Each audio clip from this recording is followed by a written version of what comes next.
Alrighty. Hello, everybody. Welcome back. Well, actually, welcome to my first stream. Today we're going to be looking at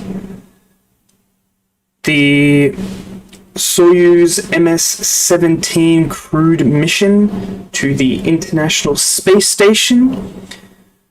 So, what is part of this mission? So, this is provided by Everyday Astronaut. So, Everyday Astronaut does this.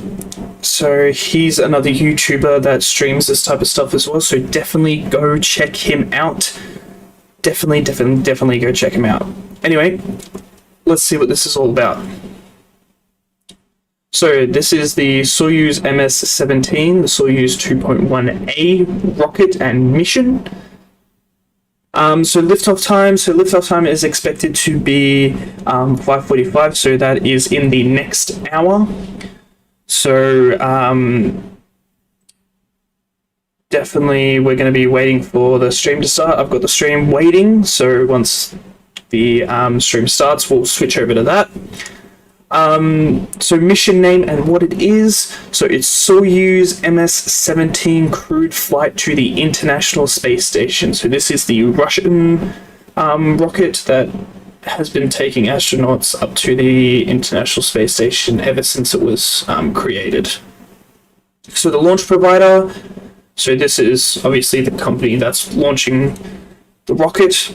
So this is RKK Engineera / Roscosmos, which is Russian space program. So customer, so who's paying for it? This is Roscosmos and NASA. So they are both partnering to make this happen. So they're basically paying for it. Rocket is a Soyuz 2.1A. I believe they're going to be changing to the 3.0 soon. Don't quote me on it. But yeah. So launch location. So it's going to be Site 31/6 at Baikonur Cosmodrome in Kazakhstan. So the payload mass, so that is the whole spacecraft, so 7,080 kilos, so that is just the Soyuz capsule. So where is it going? To the International Space Station.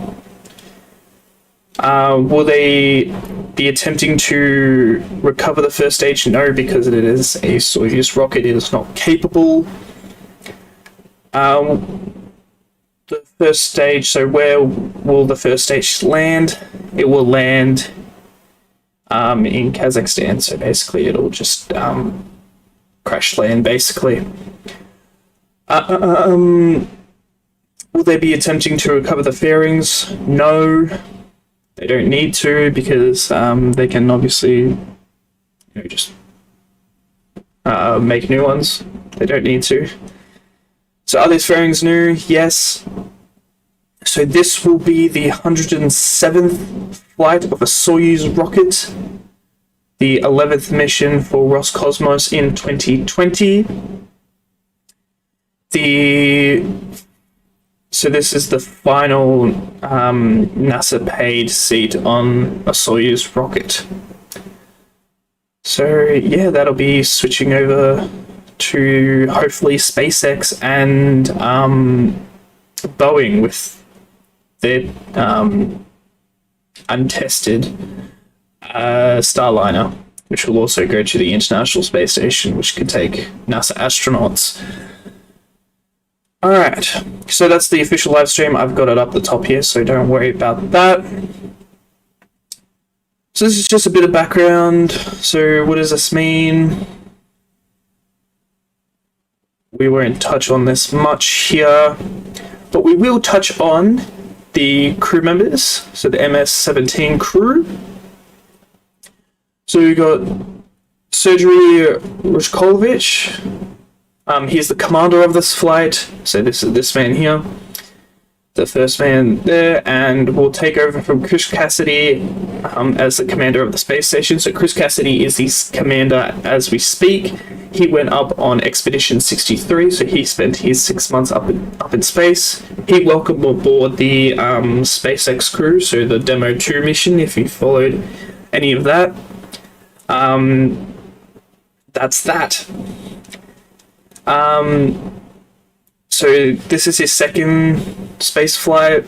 His previous space flight was to the International Space Station, part of Expedition 49 and 50. So the next crew member is Sergei Kardashikov. So he is flight engineer number 1 on this flight. This is his first flight into space, so he's the middleman there. And then we've got Kate Robbins. So she is the flight engineer number 2 on this flight. This is her second flight to space. Her previous flight was to the International Space Station, part of Expedition 48 and 49. So she has shared time aboard the ISS with Sergei, so the commander, on their previous flight. So those are the 3 astronauts there. That's pretty cool. So 2 Russian cosmonauts and 1 NASA astronaut, so 1 American going up. So the rocket. Alright. So this is the rocket here that's going to be launching. They've been using this ever since 1966. Obviously, it's had a few upgrades since then, but mainly this is what you're looking at. It's 49.3 meters tall. So in this section here is where the Soyuz capsule is, and then this outer part here is actually the fairing. So they have to climb through the fairing into the craft, and then the craft gets closed, and then the fairing gets closed on top of them, which is pretty cool. So this is the first stage here, this bottom part here. So all these rocket motors down the bottom. There's quite a lot of rocket motors. So yes, starting from right there down, that's all the first stage there. So once that detaches, you've got this little rocket motor here. That will be the second stage that will get it up into its orbit. That will then detach, and they'll basically go into a parking orbit. So they'll go into a parking orbit around the Earth, and then they'll do a series of burns which raises its orbit to match the ISS, and then they'll start their docking procedure, which will happen in a couple of days. So this is just the launch phase of it. They'll obviously over the next day they will raise the orbit and all that sort of stuff, and they'll get prepared for docking. So that's an entirely different stream.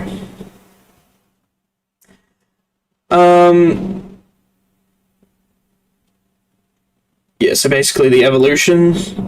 The crude Soyuz version currently offered by Russia is a 3-stage. Okay, so, yep, sorry. So 3 stages, let me go back. This is why we learn.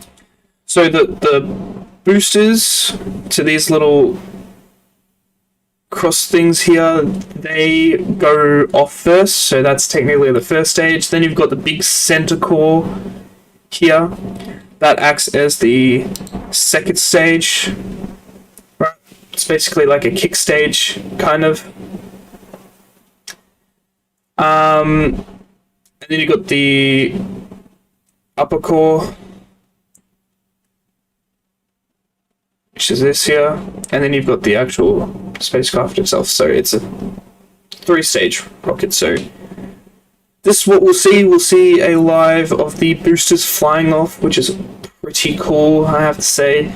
I've watched one of these launches before, and they're really cool. They're really fun to watch.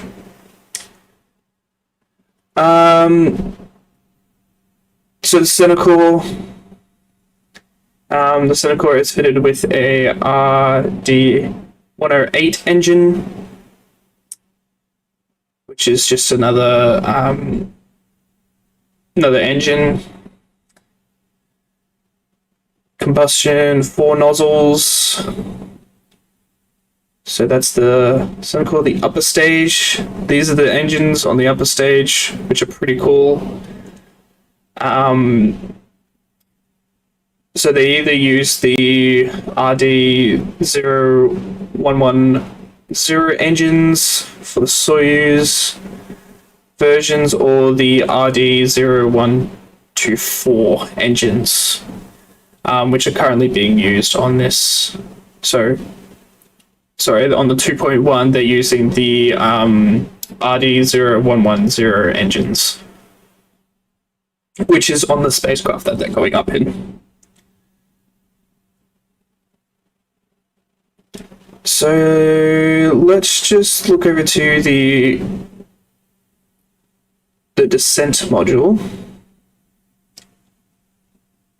the spacecraft. We'll look at this. So this is the commander in the middle. All right. Commander sits in the middle. You got your flight engineer 1, and then over this side you've got your flight engineer 2. So Katie will be sitting here. Surgery will be sitting here, and oh my god, I've forgotten his name. What's the one? Oh, surgery as well. So the 2 surgeries. Yeah. So Commander Surgery will be sitting in here, and then the first timer Surgery will sit here. So all this is in Russian. Okay. So the NASA astronauts have to learn Russian to be able to operate the spacecraft. I just have to say, it is quite squishy in there. It's not it's not a nice little space to be put in. And you're also sitting back quite a lot, so they need this little stick. So the commander needs this little stick to be able to push and press all the buttons there as well. But the SpaceX, just to bring it back to more modern technology, so SpaceX, their cabin can sit 4 people, and it's much bigger and much more roomier than this one, which is good. Which is good to hear, because this is getting a bit old, but also, people want room. So SpaceX has made their Dragon capsules bigger, much bigger, so fit 4 people. So yeah. So that's basically about it. Everything about the rocket. So if you want to learn more about rocket launches and all that type of stuff, definitely go check out Everyday Astronaut. This is where he puts a lot of work with his crew to make up these these little mission briefs and all that type of stuff. So definitely go check him out. He's it's pretty cool. And I watch him all the time, so that's awesome. So let's just double check when the stream's going to start. So we've got about another 8 minutes before the stream starts, so we'll just sit here and we'll have a little chat. So anybody sitting here waiting?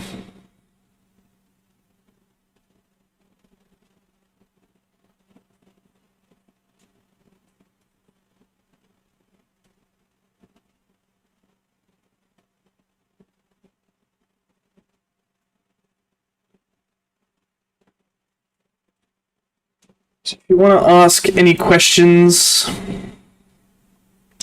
feel free to just put it in the chat. I'll try and answer it to the best of my ability. Yeah, we just gotta wait until stream starts. So let's chuck on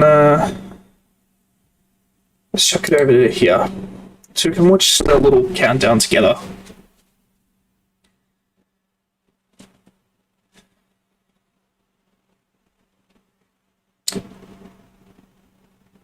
I feel like I'm talking to myself, to be honest.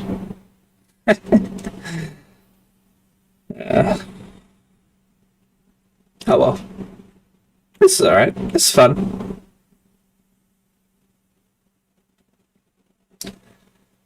Seven minutes. Ooh, getting close. Getting close. It's gonna be real fun.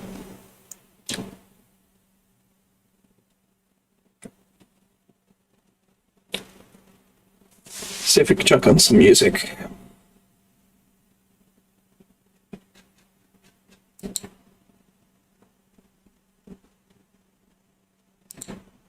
Nope, we don't have music. Alright, that's fun. That is fun.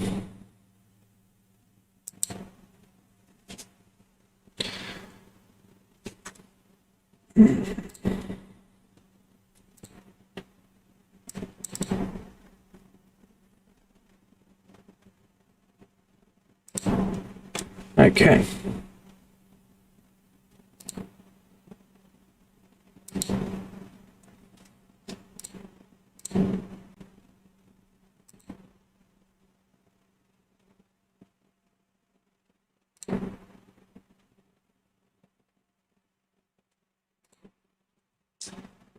Alright, we'll just leave that there.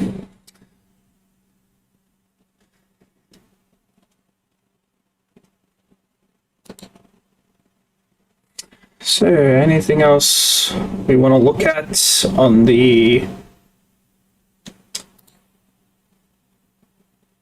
So let's look at some launch previews, just whilst we're waiting.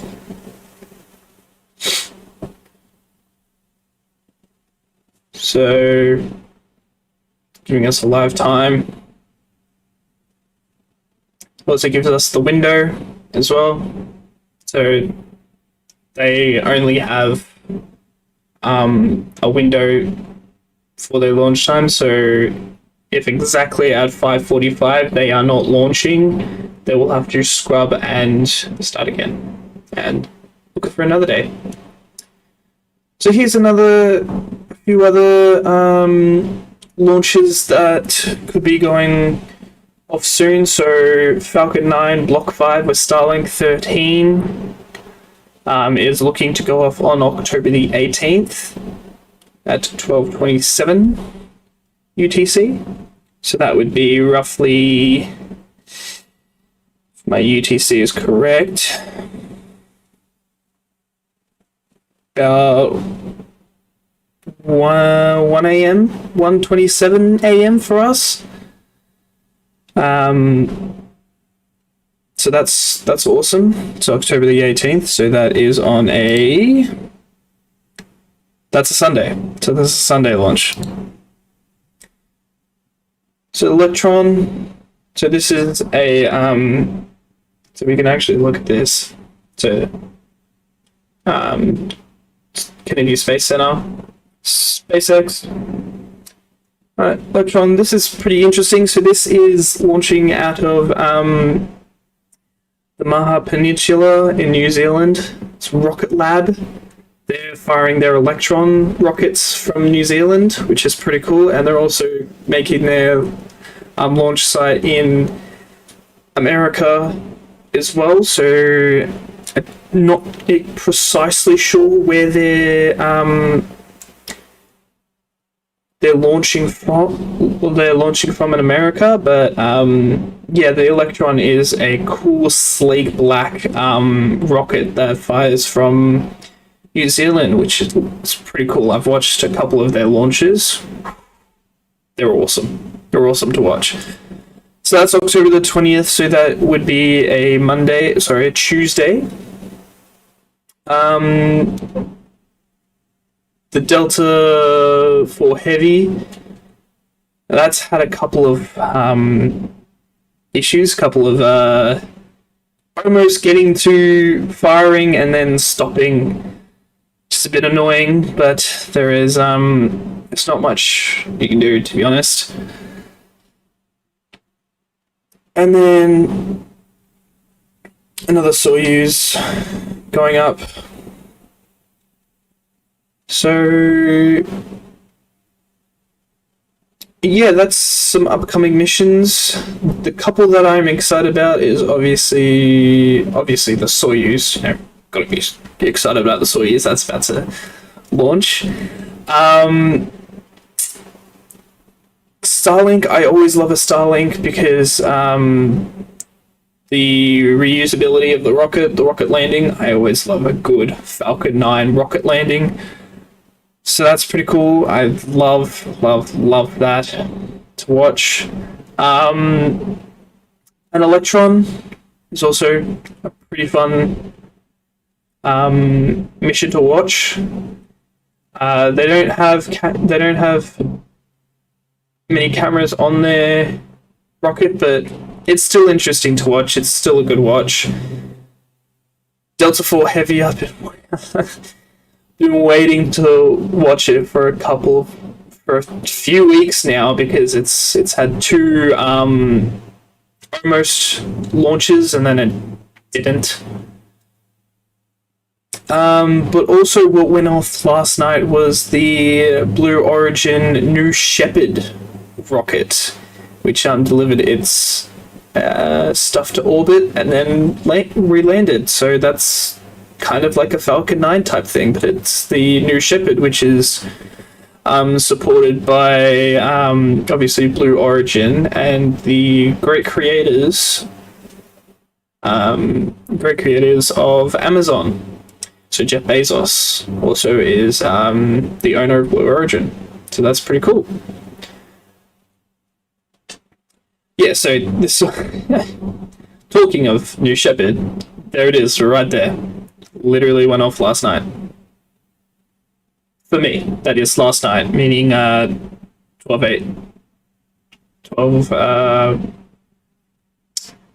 midnight last night for me. So that was over 13 hours ago.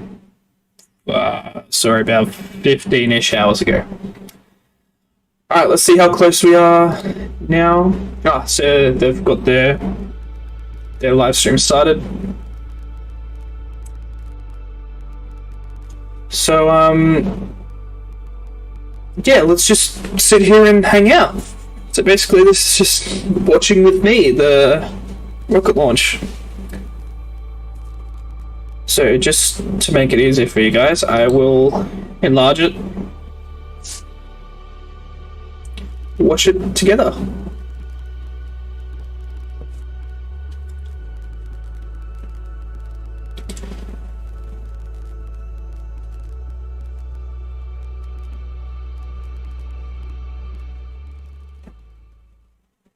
Alright, here we go. I will move my camera if I'm blocking the countdown.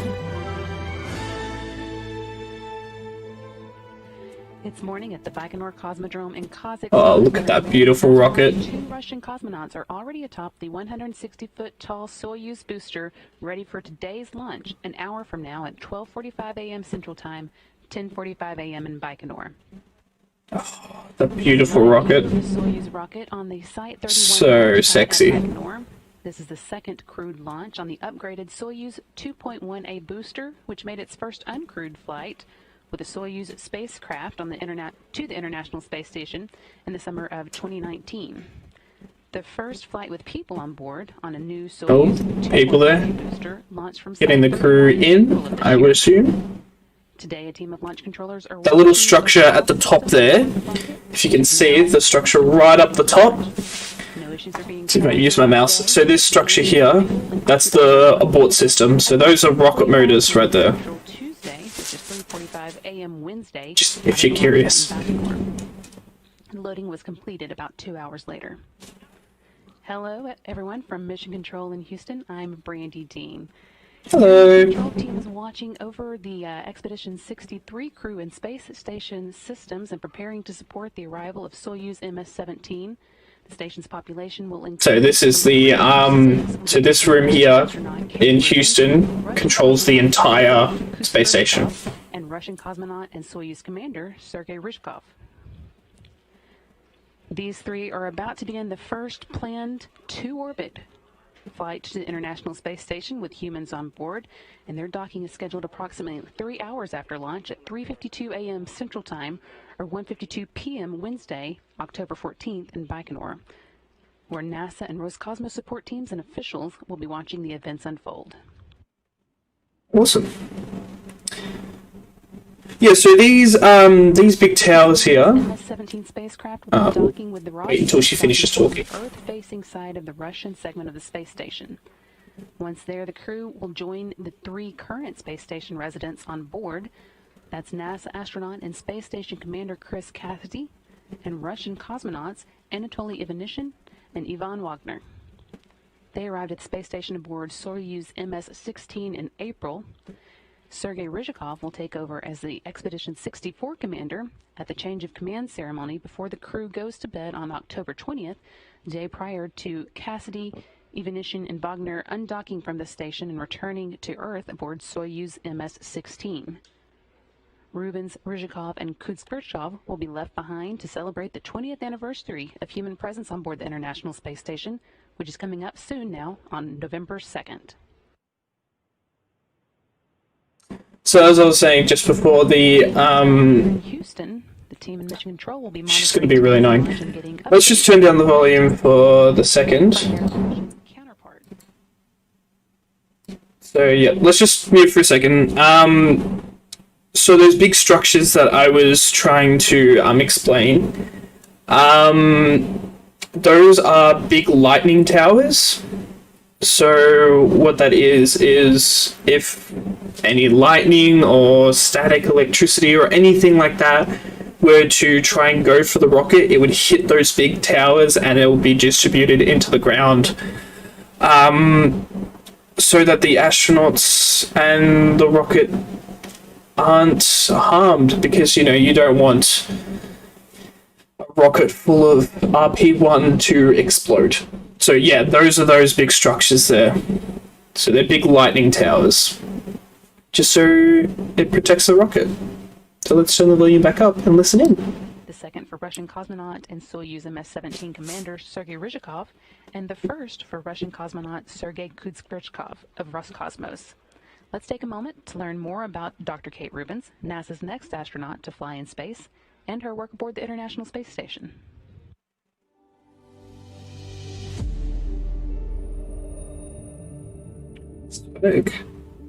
The reason that you would do any kind of experiment in space is if there's something particular about the space environment, and most often that is microgravity. So mostly the ISS gives us the ability to either do something that we can't do in a facility on Earth, or investigate some phenomenon, some property in a way that we can't on Earth. So for example, some of the tissue architecture, these really delicate tissues, as you start to build them up, they would collapse because you have gravity, or the cells would naturally settle to the bottom of the plate. And so you just can't this study is interesting about the so the making space organs station in space. lets us have that ability to either test what the effect of gravity is, or remove that problem entirely from our experimental setup. Yeah, the space station's an incredible place to conduct research. It was sort of like being in the world's most amazing lab when I was up there in 2016. So when you're a scientist, you're used to working on one thing over and over and maybe really refining the details on that over the course of a PhD thesis or a lab project. On space station, you get somebody's incredibly refined project times 200 different fields. So for me, it's a chance to learn about all these different areas of science, and they each have a team behind them. So I was usually pretty excited to open the container and do whatever experiment that day brought. I also really got a chance to talk to those PIs, the principal investigators, and the scientific teams. That's cool. And understand everything that was going on behind their experiments and read their papers. So by the time I got to doing the experiment, I was pretty excited to take it out and to see what was going to change in microgravity. Yeah, science in space, it's an amazing lab and it's incredibly fun. So we are smiling all the time. It's cool. I'm Kate Rubens. I'm a scientist and an astronaut. Good stuff. That's awesome. That's really cool.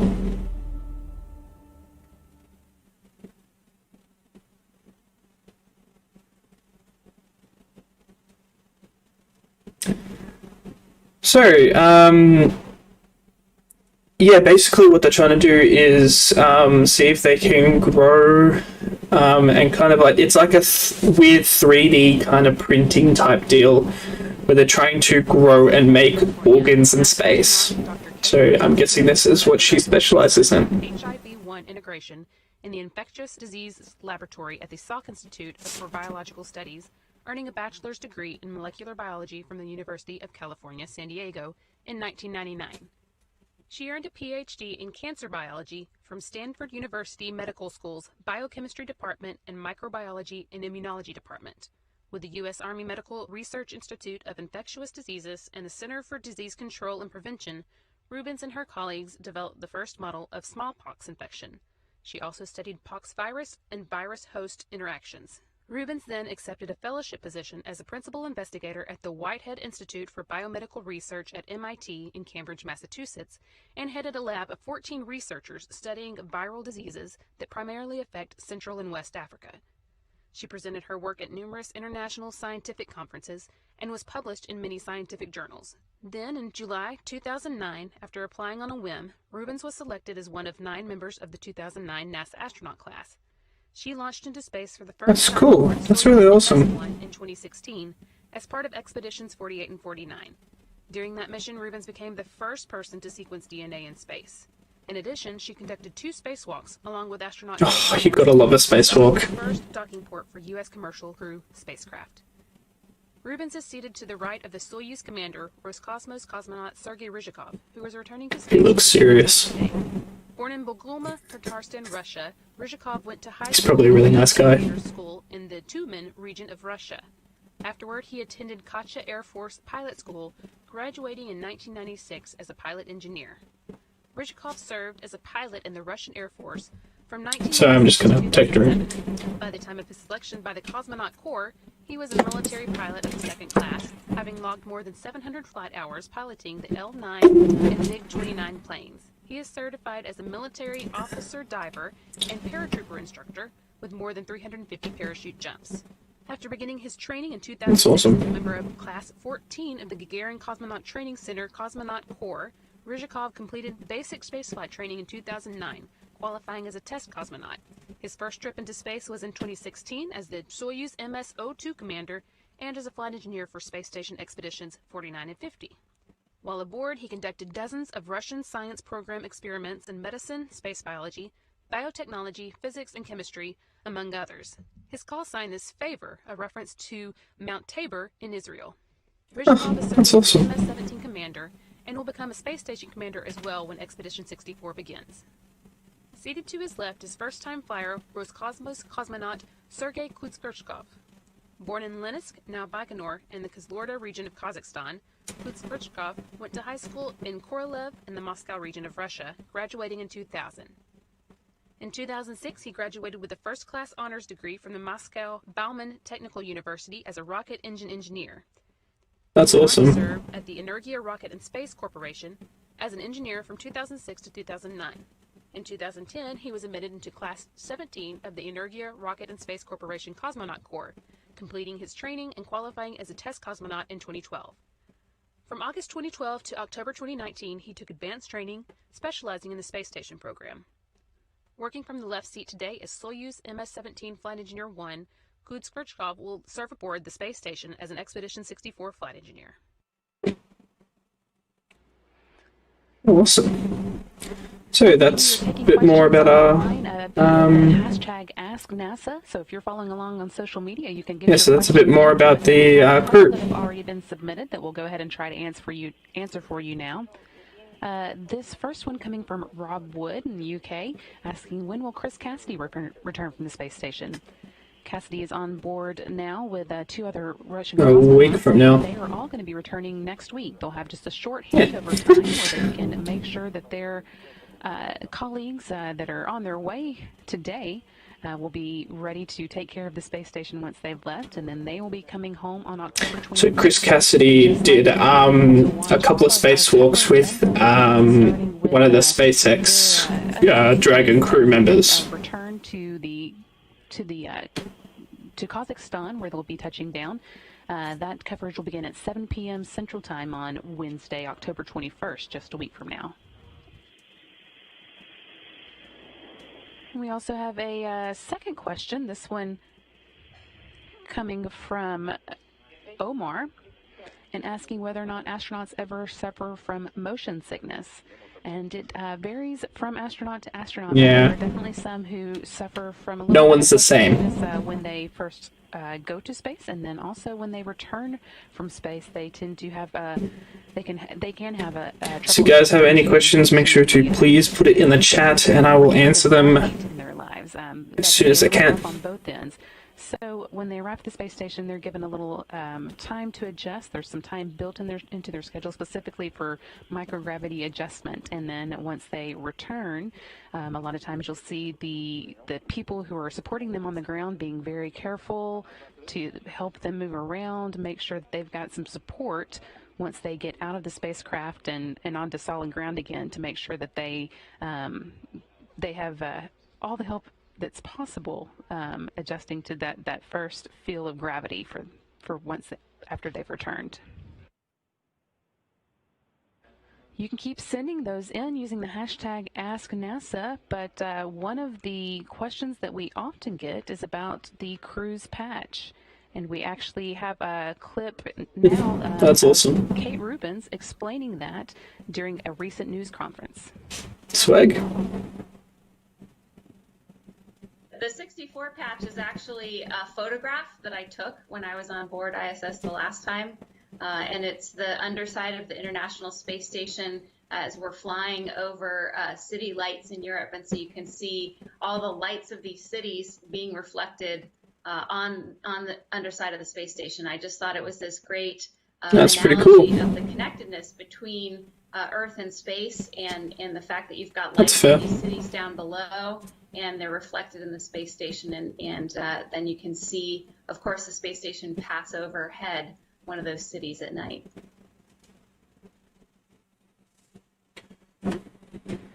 Back now with a live view of the Soyuz on the launch pad in Baikonur as we continue our coverage of the launch of Kate Sorry, I'm just turning down my fan. and Sergei Kuzberchkov to the International Space Station.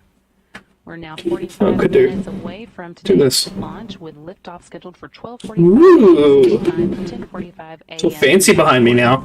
And just a reminder that we are taking those questions, so keep sending them in using the hashtag AskNASA.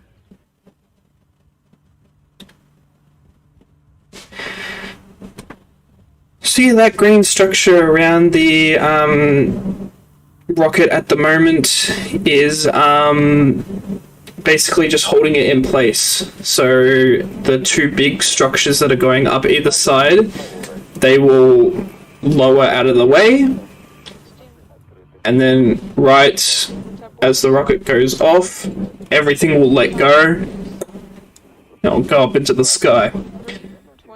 So just under half an hour to go until the launch, so that's pretty cool. So let's sit here and continue to watch. In the descent module, oxygen pressure is 209. Copy. In the tanks of the PHO, the second section is 208 and 224. So I've obviously got our translator to translate everything that's going on in the rocket at the moment. I am 16.3 3, I understand that the suits are airtight. I've also received the pressure on oxygen inside the vehicle. I understand.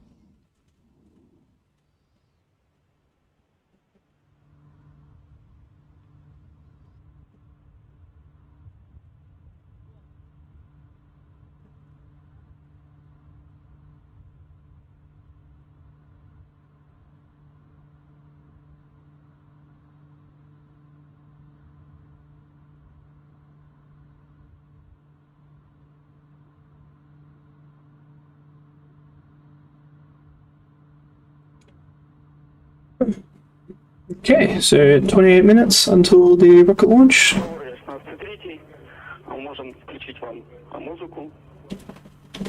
So please, if you guys have any questions, make sure to please put it in the chat, and I will answer them as soon as possible. To us using the hashtag AskNASA, and we've got a few more. Or I'll try and beat the chick to answering the question. But we'll see. Pratham, who is asking, how long will these astronauts stay on board the space station? 6 months. And right now, it's for them to stay about 6 months, which is about the standard amount of time. I'm too good. Well, I already knew that, but, you know, a little, it's fun to answer the questions. Dependent on circumstances, but in this case, and for the most part, the astronauts will stay about 6 months at a time, which gives them a good chance to get very used to the International Space Station and really dig in on the work that goes on there and contribute. So basically, and keep it in good. The only time there'll be 6 astronauts is when they're changing over crew. And we also have another one, this one coming in from Dan, asking how many astronauts can the space station accommodate and how many are I think it's there. 9. Right now, we've just got the 3 members of the Expedition 63 crew. I think it's 9. This new influx of astronauts who are on their way today. Once they get there, of course, there will be 6 for a short amount of time, and then they will soon be joined by the SpaceX Crew 1 crew. They'll be launching in November and joining them. That'll add 4 more people to the space station, bringing that total of up to 7, which we are hoping to have be kind of the normal number for the space station crew now that our commercial crew partners are beginning to launch crew to the International Space Station. Yeah. That's not the limit of what the space station can accommodate, though. That'll be kind of the normal operating amount, but when there are handovers, like we'll be experiencing this week, while Chris Cassidy is welcoming Kate Rubins and her crewmate to the space station, there will be a few more there, so there could be as many as about 9 or 10 there at a time. Copy it well, thank you. Yep.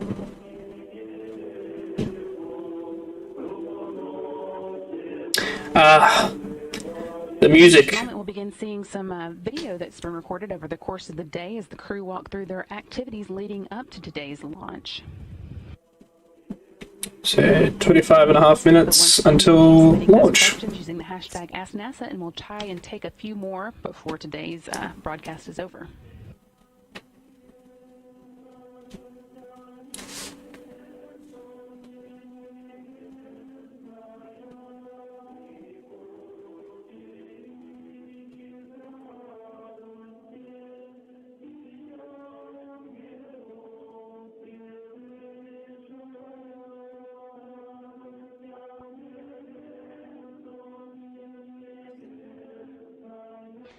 And here is the promised video showing what the crew has been up to today as they prepared for their launch. So all astronauts sign this, which is pretty cool. Oh, sorry, all the Russian astronauts. Awakened around 2 p.m. Central Time on Tuesday, or midnight local time on Wednesday in Baikonur, about 10 hours and 45 minutes ahead of their launch.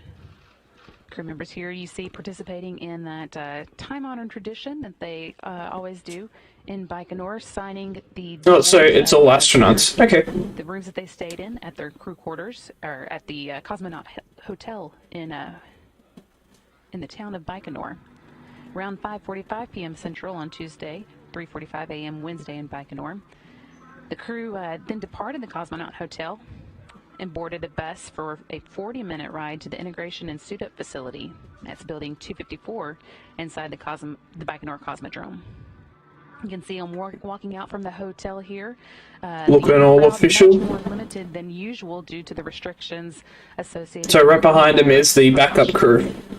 So that's the second Still, crew there's a behind few him. people who were able to attend, not carefully controlled, but normally the crew's family would be there, as well as a pretty good contingent of VIPs, but that wasn't possible for this launch due to those precautions.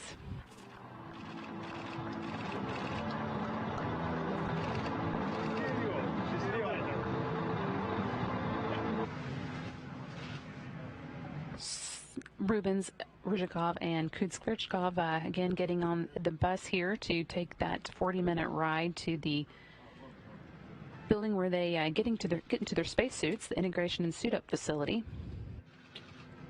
Waving some final goodbyes to the crowd that was able to come out and watch. Saying goodbye, probably family? Spends their Friends and family, I'm guessing? weeks ahead of launch in that hotel. They have a little bit of time to rest and do some last-minute studying, making sure that they are So the ready backup for crew will launch and all the activities that come along with it. backup crew will also be there as well. So in that bus with them. Sorry, I'm just getting a couple of messages. But we're getting close. Getting close. Should be roughly around, after this, probably around about 20 minutes before launch. So yeah, we're getting close. Getting real close, guys.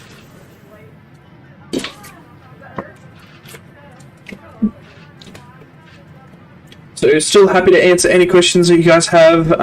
Please chuck it in the chat, and I will answer them to the best of my ability. The Cosmonaut Hotel in Baikonur, again heading to the building where they get into their so-called spacesuits. This ride takes about 40 minutes, and then they I have to say, the suits look pretty cool. They are pretty nice. Final medical exams, and then suited up in their launch and entry suits. The suits are pressurized to ensure that they're free from leaks. As program officials look on through protective glass that helps them maintain quarantine. Suit up takes about 5.5 hours, or is completed about 5.5 hours ahead of launch.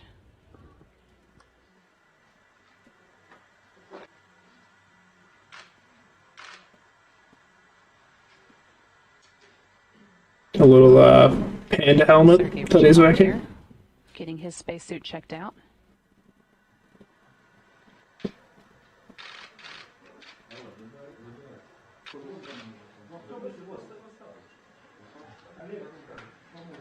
And Sergei Kudspirchkov there. Nice. Communications cap going on.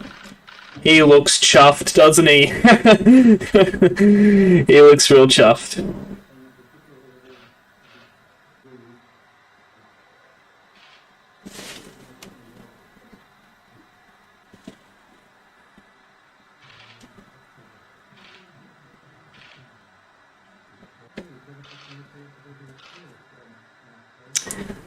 It's interesting, it's like a little bladder that they have to tie up and then put inside the spacesuit. Interesting. Pressure testing. So the valve, they can adjust that, so if the pressure gets too much, they can release some of it. If it's not enough, they can screw it back up and it'll... The spacesuit's kind of like a big bag of air if that surrounds the whole body. And NASA astronaut Kate Rubins here getting into her suit. This again all took place about 5 hours ago. The other two patiently waiting. The integration and suit-up facility at the Baikonur Cosmodrome, that's building 254. So the crew's first stop after leaving the Cosmonaut Hotel. They went through a series of checks here to make sure that the suits were leak-free and would be ready to serve them during today's launch. Something wrong? Hopefully not. Oh, she has to keep her mask on. That's funny. And Two of them. minutes there to grab a little bit of rest before the launch, which is now just 34 minutes away. Again, this video was recorded earlier in the day. That's funny. Doing their final preparations. Once again, this is a view of Kate Rubins getting her spacesuit ready to go. Game face. Look at that game face. She's ready. Get her up there. It is a long day for the crew with those with their wake-up call coming again about 10 hours and 45 minutes ahead of their launch, and quite a bit of time to go once I'd be too awake if I was in the suit. I'd be so awake. Shorter than any previous I trip. probably wouldn't be able to sleep the night before. I'd be so awake. 2 orbits rather than the usual 4 or even more.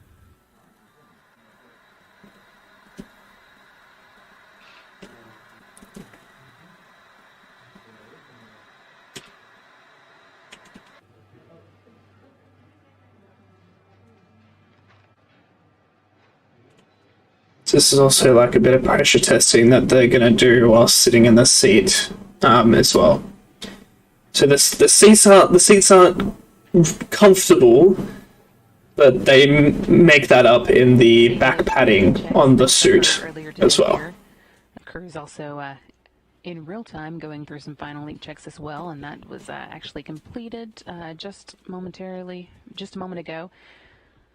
All good readings from those leak checks, so they should be ready to take off on time at 12:45 a.m. Central tonight. So for my time and for my viewers, that is 4:45 p.m. for me in Melbourne, Australia. So, but for everywhere else, that's 5:45 UTC. So convert that into your time zone. Yeah. It's got to be a bit uncomfortable, wearing your mask whilst in the suit trying to do your pressure testing.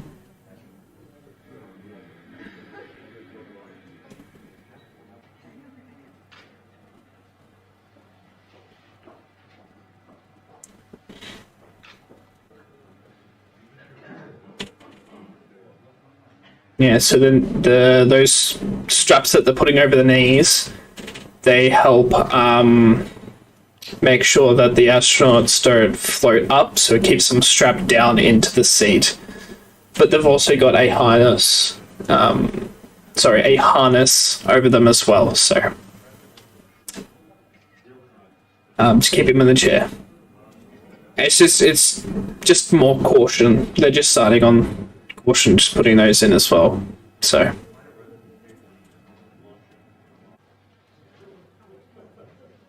Continuing to see video from today's earlier preparations. This again was the crew's first stop after they left the Cosmonaut Hotel this morning. Here seeing Kate Rubins get her suit leak check. I've got to say, Kate in her suit looks much more big and bulkier than Sergey, the commander, the guy in the middle. Both of them look much more big and bulkier, sitting next to the commander there. That's still a good number of people interested in their launch. So if you don't know, the commander is the man sitting in the middle. If you didn't know. It's always there, but especially important right now with the COVID restrictions that are protecting them before they make their way to the International Space Station. Those have been very So the special people from Roscosmos and all that type of stuff. Happy birthday, Kate. We have a great space station. It's Kate's birthday! Oh, happy birthday, Kate.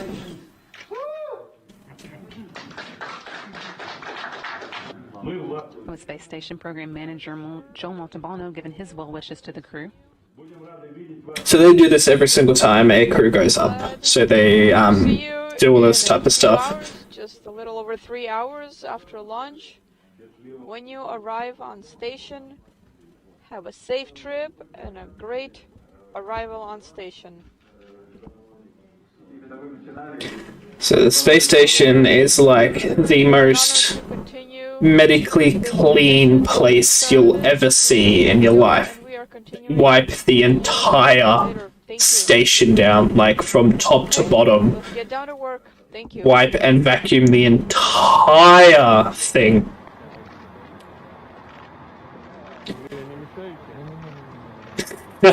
Trying to be in step. Me having a military background, that's a bit shithouse, but nah, you can't. So basically, they kind of look like they're hunched over. Like, if you look at it, they're kind of hunched over. And the reason why is because you can see on the side of the suit there on the back side, there's all that padding and stuff. So it's kind of a bit shorter in the front and a bit bigger in the back. So they kind of are crunched over the entire time they're trying to walk. This was taking place about 8:59 p.m. Central Time on Tuesday, 4:59 a.m. Wednesday in Baikonur. And here you can see them boarding their bus again, this time for the ride to Launch Pad 31. All the best of luck to everyone. Everything will be great. You will be awesome. So that's the secondary crew there saying their goodbyes to the main crew. Final goodbyes also to their backup crew, now relieved of their duty. That was Mark Vandehei that Kate Rubins was saying goodbye to there. Just awesome to think how far we've come in space stuff. You know, 30 something years ago this would not be possible because of all the disagreements and stuff that Russia and the USA had. But now this is completely possible because of awesome people and a goal that everyone enjoyed, and that was to advance science in space.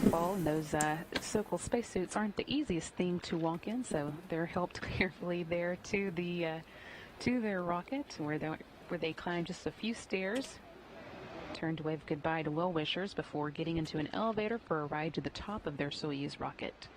It's where they board their spacecraft, which they've now been inside of for the past 2 hours. Long time. It's a long time sitting there. But it's all worth it. It's definitely all worth it. Sergei Ryzhikov there, Sergei Kutsverchkov, and Kate Rubins there, waving their final goodbyes before they get into their Soyuz spacecraft, preparing for launch that is now just 26 minutes away. Alright, so I'm guessing they've done a hold for some reason.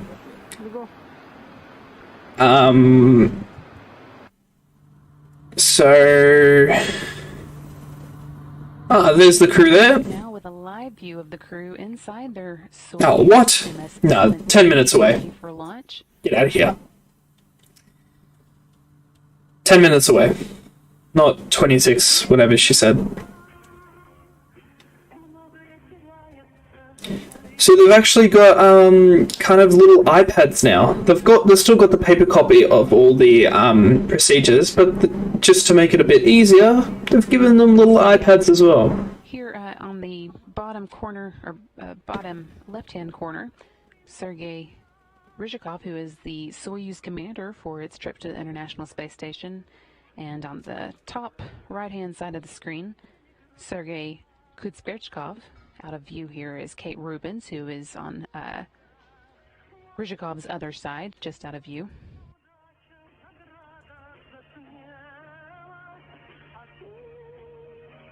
Interesting music.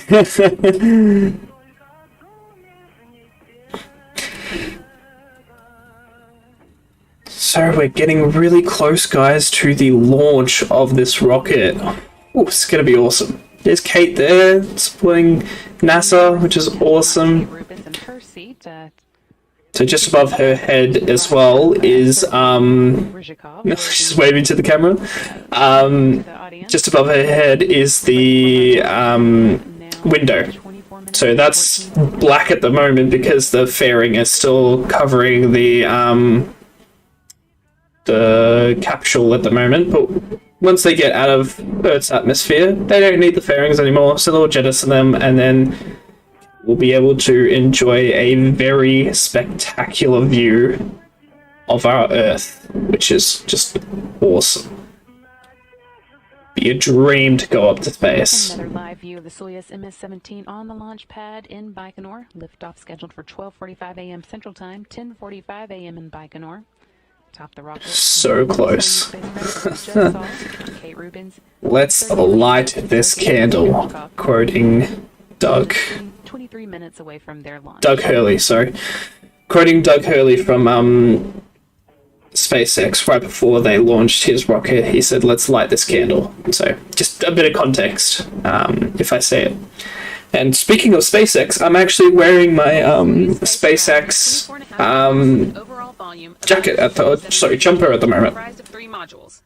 The descent module, situated in the middle of the Soyuz vehicle, contains customized seats for the crew members during launch, entry, and landing, and contains all the controls and displays necessary for the flight.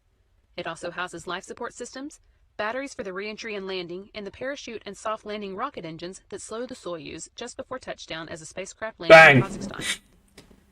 There are 8 hydrogen peroxide thrusters located on the module, which are used to control the spacecraft's orientation or attitude during the descent until parachute deployment. The descent module also contains a guidance, navigation, and control system used to maneuver the vehicle during the descent phase of the mission. This descent module is 7.3 feet long with a diameter of 7.1 feet and a habitable volume of 124 cubic feet. It is the only portion of the Soyuz that survives the return to Earth. The orbital module at the top is 9.8 feet long. It connects to the descent module via pressurized hatch. This is where the crew has a small amount of room to move around following launch during the flight to the space station. It has a docking mechanism, hatch, and rendezvous antennas located at the front end. So that's the Soyuz, the entire Soyuz there. To the orbiting complex. The rendezvous antennas are used by the automated docking system, which uses radar, to maneuver toward the station for docking. There is also a forward-looking window in the module that the crew can use to take manual measurements of distance and closing speed with a laser rangefinder in the event of failure of the rendezvous radar system. The propulsion module houses the oxygen storage tanks, the main engine, and the attitude control thrusters, avionics, and communication and control equipment. The propulsion portion of this module handles all orbital maneuvers, including those needed for the rendezvous with the space station and the deorbit burn at the end of the spacecraft's mission. Before they are deployed, the 2 solar arrays are folded against the body of the propulsion module, which, along with the orbital module, separates from the descent module after the deorbit burn. The solar panels span almost 35 feet. The entire spacecraft serves not only as a crew transport vehicle to and from the space station, but also as an emergency return vehicle in the unlikely event that the crew needs to leave the station unexpectedly. Indeed.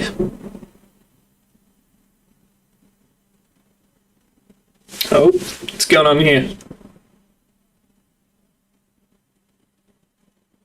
Some loading issues.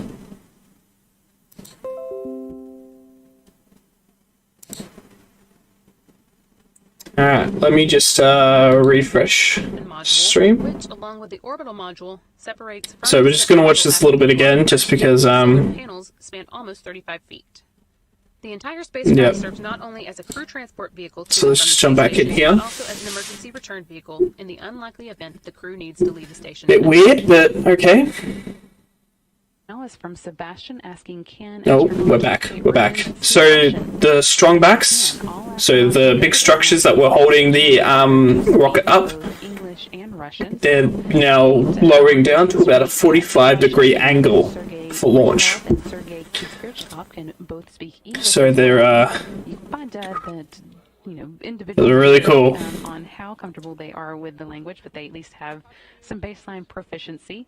That's I've heard particularly challenging, however, for our international partners from Japan and Canada, and not so much Canada. Since God, I'm thirsty today. But from the European countries who may not be speaking English as a foreign language, because they learn Russian via English, so they are learning a foreign language while speaking a foreign language.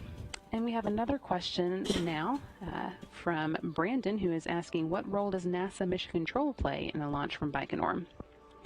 The team here in the Flight Control Room in Mission Control Houston is monitoring the events going on in Baikonur, but they don't have a great deal to do with the actual launch and ascent. What they are working on, however, is making sure that the International Space Station is ready for the Soyuz to dock to it later tonight. That docking is coming up at 3:52 a.m. Central Time, so it'll be a particularly short amount of time to get ready once launch is completed, but everything looking good on this end as well. They've been working ahead to make sure They try to get the space station as close to Baikonur for the launch, so it's a short amount of time.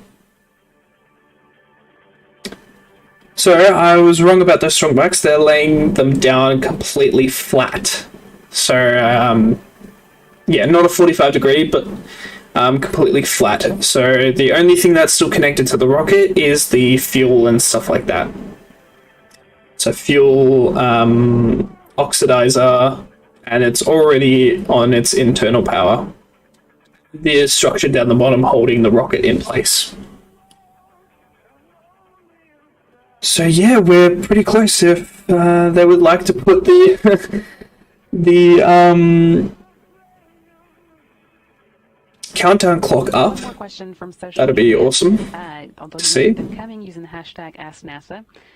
This one coming from Kay, asking, do astronauts have a practice to stay mentally healthy and maintain their cognitive functions in space? That is a very important piece of the puzzle for astronauts very true. working on board the International Space Station.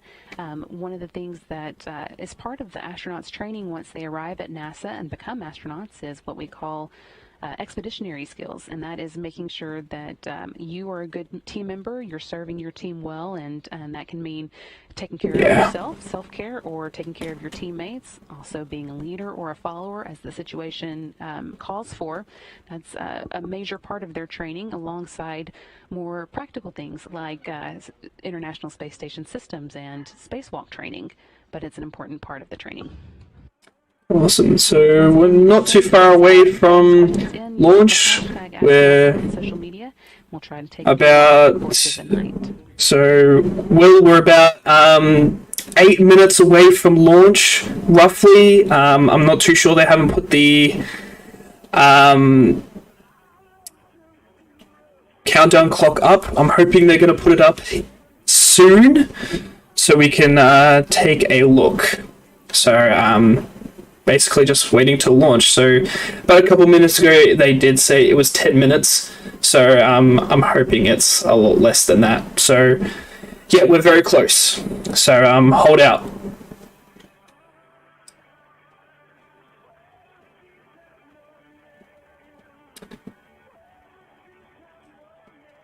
What a beautiful rocket. Russia has designed some really awesome rockets to send to the International Space Station. And also when they had their own space station as well, before it got turned into the International Space Station. So yeah, we have that little abort tower on the top there, so that will, if they need to abort, they will completely detach the fairing half, and they'll be able to abort and come back down safely. So if you're just tuning in as well, these big structures here, on the sides here, they are big lightning towers, just so no lightning hits the rocket. Recording on control panel pass 2. They're doing comms test now. Copy you, forward 1. Readiness is confirmed on the view. Copy. Forwards, you are 10 minutes out from launch. For those just joining us, you're looking at a live view of the Soyuz MS-17 that currently holds Kate Rubins, Sergei Ryzhikov, and Sergei... Okay, so we're back to 14 minutes. So they've obviously done a hold 14 minutes to go for a reason, and now they've obviously started it back at 15 minutes. So, okay, now we've got an update, so we know how much time we have left. Be awesome if they could keep that up. That would help out, because we are still, the launch time is still 4:35, or in sorry, 4:45, I should say. And for people who aren't in Australia, UTC, it's 05:45 is when they're going to be launching. Sorry, I'm stuffing on my words at the moment. God damn it. 13 minutes away from launch now, and we have some info for you now on the booster that will carry the crew into space today. So this is the new boosters. The Soyuz rocket stands 162 feet tall, weighs about 640,000 pounds, and consists of the Soyuz MS-17 spacecraft inside a protective shroud at the top, and the three-stage Soyuz 2.1A booster below.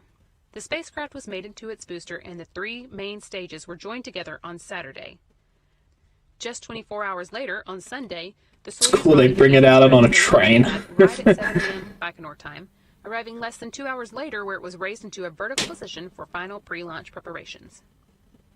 Now poised for launch with its 3 crew members on board, the Soyuz spacecraft sits high above the 3 stages of the Soyuz booster, which uses kerosene and liquid oxygen as the propellant. The first stage has 4 liquid engines. So we get a little animation of the launch. That's awesome. It's pretty cool. Seconds before they drop away. The core engine of the first stage also serves as the second stage and continues to burn until 4 minutes and 57 seconds into the flight. The third stage has a Fairing's gone for the separation of the second stage, helping to push it away safely. It will burn until the 8 minutes and 46 seconds mark of the flight, and at that point the Soyuz spacecraft will separate from the third stage, having arrived at its preliminary orbit. Awesome. So that's basically that's the launch in a nutshell, but it's always awesome to watch it live as well. So just 12 minutes now from today's liftoff, scheduled for 12:45 a.m. yes, keep the clock up, please. Just keep the clock up so I can see. Getting a lot of questions on social media about the music that we're hearing. That is played for the benefit of the crew and chosen by the crew. Keep their minds at ease. I chose which particular songs that they get to hear, but it's possible that any of them could have. One of the other things that the crew gets to choose is the zero gravity indicator that they take with them into space. And they've gotten rid of the countdown clock, which is annoying, but they'll bring it up in a sec. When it gets closer to the time, they'll For this mission, bring it up. The zero gravity indicator that the crew uses is a small knitted cosmonaut that was made by Sergei Kuznetsov's. This is live, so there's obviously a bit of a delay between Ceiling of the Soyuz, so that they this stream and the actual official stream. So there's a bit of a delay with my stream and obviously official NASA stream. So, but no, there's no delay. There's yeah, there's no delay on this.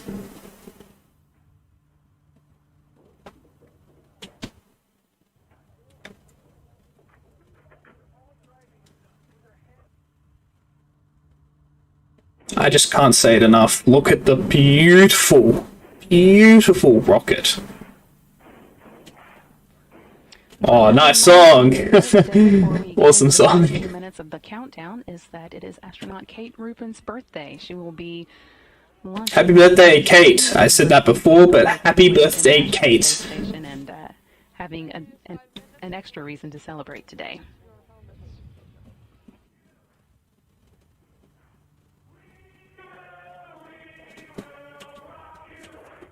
Let's just turn it down, because copyright. I don't want to get a copyright strike.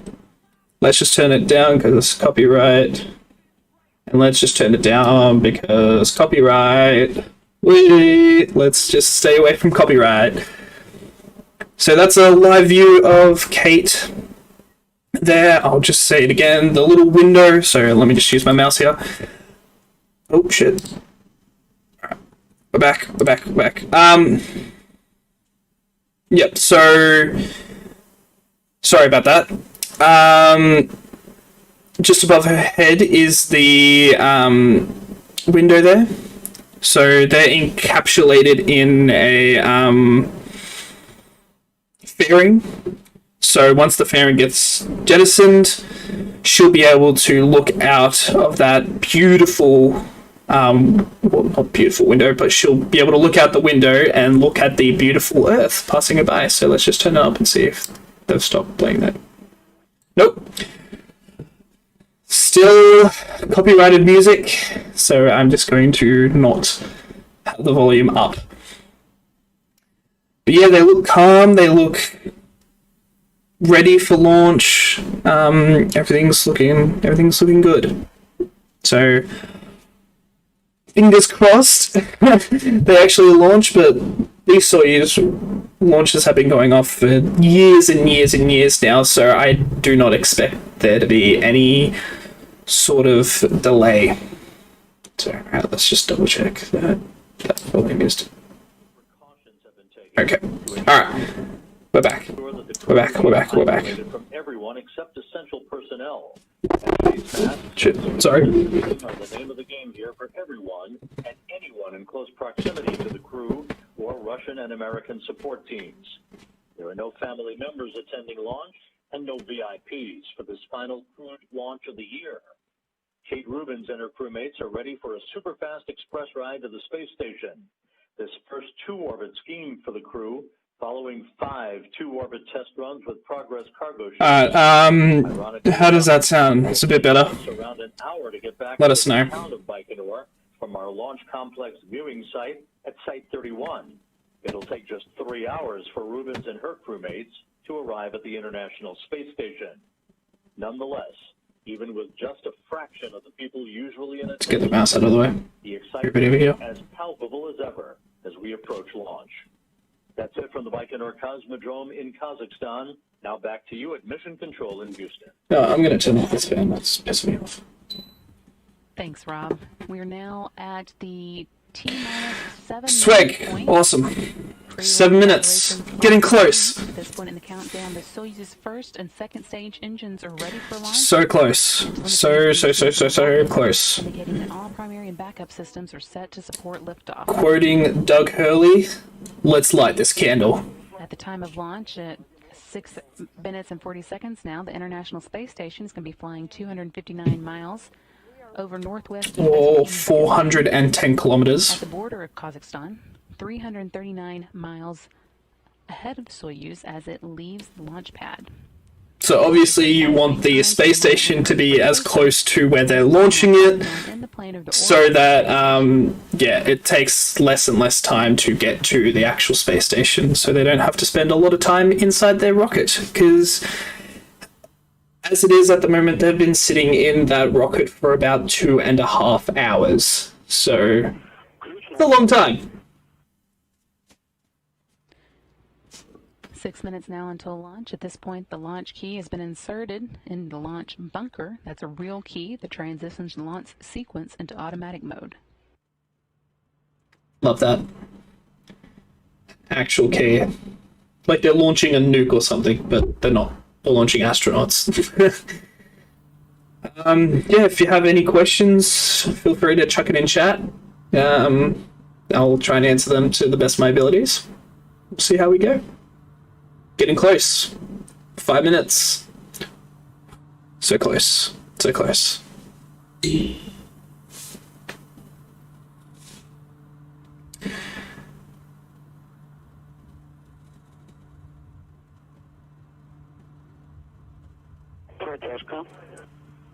Ground measurement system is activated by run 1 command.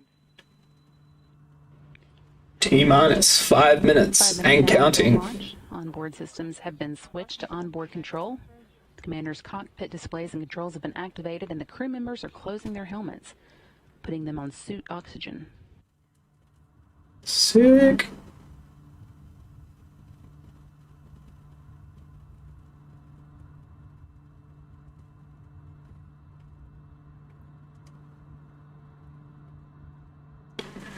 Alright, ladies and germs, 4.5 minutes out, getting very close. Excited to see a rocket launch because I haven't been able to see one in a couple weeks, so it's good to be able to finally sit down chill out, have some water, stay healthy, have some water, and watch an awesome launch. 4 minutes and counting now until Cade Rubins, Sergei Skirchkov, and Sergei Ryzhikov make their way to the International Space Station.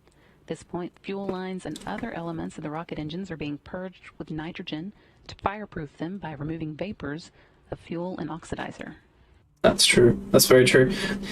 So, yeah, basically you don't want any fuel or oxidizer sitting in your fuel lines when the rocket goes to take off, because that could cause an explosion. So nitrogen is a neutralizing gas, so they're at the moment they're pushing nitrogen gas through the fuel lines, so it neutralizes the fuel and oxidizer, making it ready for launch, basically. So it's just all on the side of caution, because, you know, when they didn't do that, there's quite a number of, let's say, explosions. I don't want to say explosions, but we're saying it. Ground fuel of oxidizer and nitrogen to the vehicle is terminated.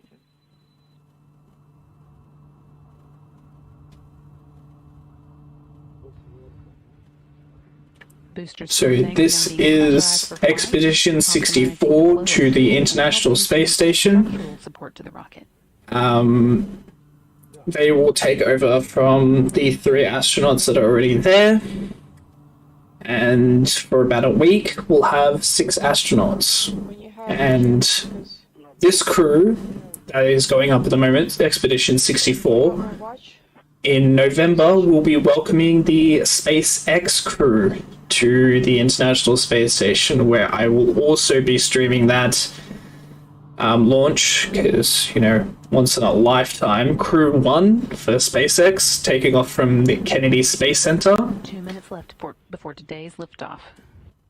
And they'll be welcoming the 4 crew members from SpaceX to the International Space Station on Crew Dragon, which is awesome. It's really cool.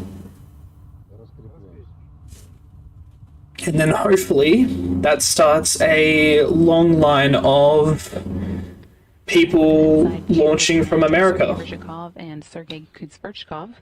1 minute and 30 seconds left to go before liftoff. Ground propellant feed has now been terminated.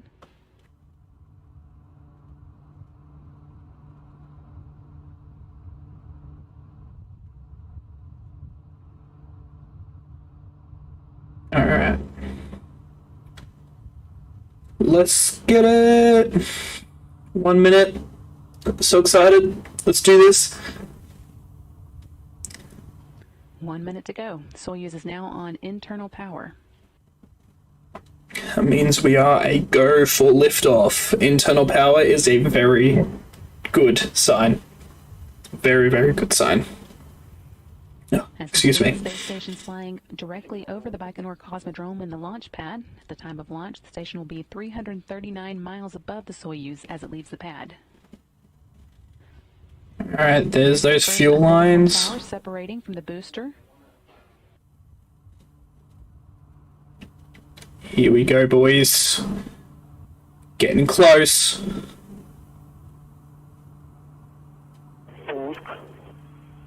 Launch. Second umbilical now separating. Oh, here we go. 10, 9, 8, 7, 6, 5, 4, 3, 2, 1. Oh, here we go. Main. Lift. And liftoff. Awesome. Ryzhikov and Sergei Skirchkov now on Let's their way to the go. International Space Station. The latest in a chain that Look at spans those almost 20 years of flames. presence in space. Awesome. 10 seconds. The parameters of the rocket are nominal. I hear the noise of the 20 seconds. rocket motors. The thrusters of the first and second stage are operating nominally. Hearing first good reports of Oh, good bit of a first back stage camera performance, angle. everything looking nominal. Soyuz is currently delivering 930,000 pounds of thrust from its 4 boosters and single engine of that first stage. It measures 68 feet in length and 24 feet in diameter and burns liquid fuel for the first 2 minutes and 6 seconds of flight. Big. 50 seconds. The pressure in the chambers is nominal. Everything is good on board. We feel well. Good reports from the crew as well. Everything looking good with today's flight. Pitch, yaw, roll nominally. Roll, pitch, yaw, all normal, meaning the spacecraft. I would talk more, but like I'm just in awe. 1,100 So much in awe at the moment. This is just awesome to watch. Time left now. 80 seconds. Parameters are nominal. On board, everything is good. We feel well. We feel the G loads. First milestone we'll be watching for here is the escape tower jettison, which will come at the 1 minute and 54 second mark. A little less than 10 seconds now. See, this is why I kind of like SpaceX is launched, because they have a constant timer of what's going to happen and each event that's happening. Escape tower has been jettisoned. Oh, awesome. Separation of the side units. And there is the separation Oh, of the boosters. on boosters that are jettisoned. These have completed their job and are dropping away now at an altitude of 28 miles above the Earth, while the Soyuz continues on with its flight, traveling at about 3,350 miles an hour, powered by the rocket's second or core stage. 40 seconds. Rocket parameters are Oh, awesome, an inside view. That's The sick. next milestone we're looking for is the jettison of the launch shroud at 2 minutes and 37 seconds. Outside view. That's pretty cool. See that launch shroud jettisoned? We're now getting some views from the external rocket camera Copy you. looking towards the bottom of this rocket and at the Earth below, solar arrays waiting to be unfurled once the spacecraft reaches orbit safely. Soyuz traveling at a speed of 4,700 miles an hour at this point. Steady. On Just board, look at the Earth in the background there. That's awesome. You can't go wrong with that. Core stage performing as expected. Core stage of the Soyuz is 56 feet in length and 13.5 feet in diameter, with single engine and 4 fuel chambers providing between 178,000 and 222,000 pounds of thrust at various points of its 3 minutes and 28 seconds of operation. we are anticipating the next separation. Copy all. This stage will continue to burn until the 4 minute and 43 second mark. Soyuz So it takes roughly about 8 minutes to get into orbit. while the second is still burning. So they're coming up to about halfway-ish. Condition of the craft is doing well. 4 minutes into the ascent of Soyuz MS-17 now, Kate Rubin, Sergei Ryzhikov, and Sergei Kudskirchkov on their way to the International Space Station following today's 12:45 a.m. Central launch from the Baikonur Cosmodrome in Kazakhstan. 250 seconds. Pitch, raw, and rotation is nominal. Everything continuing to go well in the climb to orbit. We'll be looking for a next second stage cutoff coming up at the 4 minute and 45 second mark, about 15 seconds from now. Alright, cool. So we'll see that center core drop away. So detach and drop away. And then we'll be on to the third stage. Sorry, second stage, I should say. All still looking good. 4 minutes and 45 seconds in. Third stage is igniting. Second stage should be shutting down. We have confirmation of the initiation of thrusters of the third stage, and unpowering. Sorry, of I was wrong. thrusters Third of stage. the second stage. Copy all. We feel well. Everything is nominal on board. And Okay, so switching to an animation now. Good. Core booster separated. Because, at an altitude of yeah, 105 connection's a bit miles. shoddy at the moment. With it gone, Soyuz is now being propelled by a single engine of its third stage. That engine provides 67,000 pounds of thrust and will burn for 4 minutes and 2 seconds. Nope, still getting live feed. That's good. That's good. Day's flight going smoothly and all systems working nominally. The crew reporting that they are feeling good and on their way to the space station. copy. On board, everything is good. You gotta love space sometimes. Just the amount of awesomeness is just, it's uncanny. 350 seconds. Flight is nominal. Copy. Everything is good on board.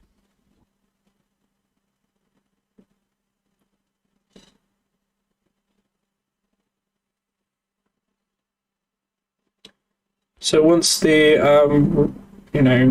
third stage is stopped, they'll do a bunch more procedures to get themselves ready for the insertion orbit, where they'll raise their orbit to meet the International Space Station's orbit, and then they'll start their docking sequence. So there's going to be a bit of time where they can chill out and hang out before the to do their burns. 400 seconds. Stabilization of the vehicle is steady. Copy. Everything is good on board. Crew still calling down that everything is looking good inside the Soyuz rocket. You're seeing a view from cameras on the exterior of the Soyuz here, looking down towards the bottom of the rocket, and in the forescreen, the solar array that will unfold once the crew does make it safely to orbit. Everything is good on board. We feel well.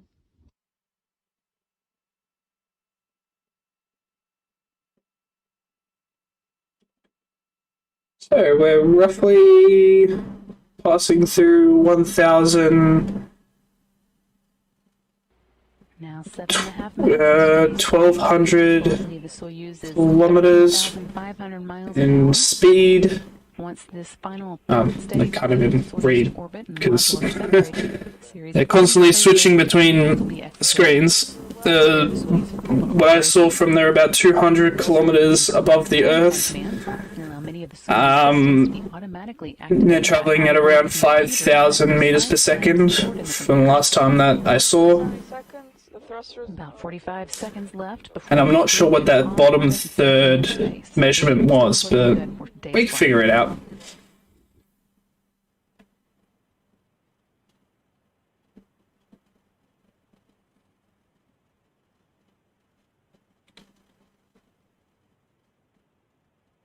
So yeah, once the third stage stops, they'll unfold the solar panels, and yeah, it'll be able to start making itself some power because it's running off batteries at the moment. Everything is good on board. We are standing by for the separation.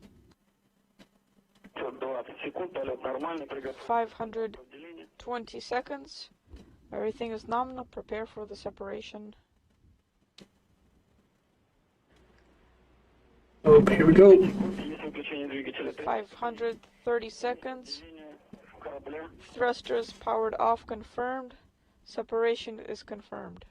And there you heard this confirmation that the third stage cut off and separated as planned. Awesome.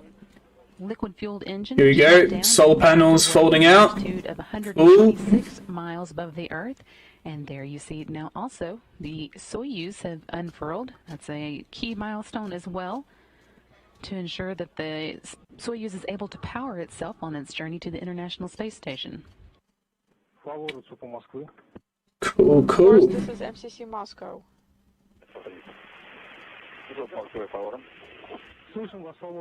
We copy you. How do you read us? We read you loud and clear. How about us? Loud and clear. Control of the spacecraft from this point will be overseen by the Russian Mission Control Center outside of Moscow that you're hearing call to the crew now. Closed. And pressurization is nominal. Copy. We are working on the video. Video is on. Copy RDR 856. Okay, we copy you. And also we are pulling up the velocity. I think that's Mission Control Moscow. MCC. That does not look like Houston. That looks like Moscow. For this current time. 811. Pressure 814. Copy. Following today's launch just 10 minutes ago now at 12:45 a.m. Central Time, Kate Rubins, Sergei The Russian Ryzhikov, mission and control. Sergei Kuzhitchkov are now safely in So, orbit and Moscow, on their way basically. to the International Space Station following a flawless launch and 8.5-minute climb to orbit. They'll be working 3 through crew some members initial there. checkouts now, but everything is looking good as they head off on the first 2-orbit rendezvous for a human crew. Awesome. With the So we might space just station turn down the volume there. for 3:52 a.m. Central Time. We'll just keep it nice and low. So yeah, that was basically the launch of the Soyuz capsule carrying Expedition 64 to the International Space Station. So basically what they're going to do more is just a bunch more checks, bunch more normal stuff that has to happen. And then they'll do the raising of their orbit, to reach the International Space Station, and then they'll do their rendezvous. So I'm going to stop my stream here. If you guys want to continue on and watch, you can jump over to the official NASA stream. But thank you guys for tuning in. I'll be doing more of these streams of the rocket launches and stuff like that. I will be hopping on for the Starlink mission that's happening on Sunday night. I'll be streaming that one, so make sure to have your notifications on, your post notifications on, so you know when I will go live, and also hit that reminder as well. But anyway, thank you so much for watching, guys. I will see you later.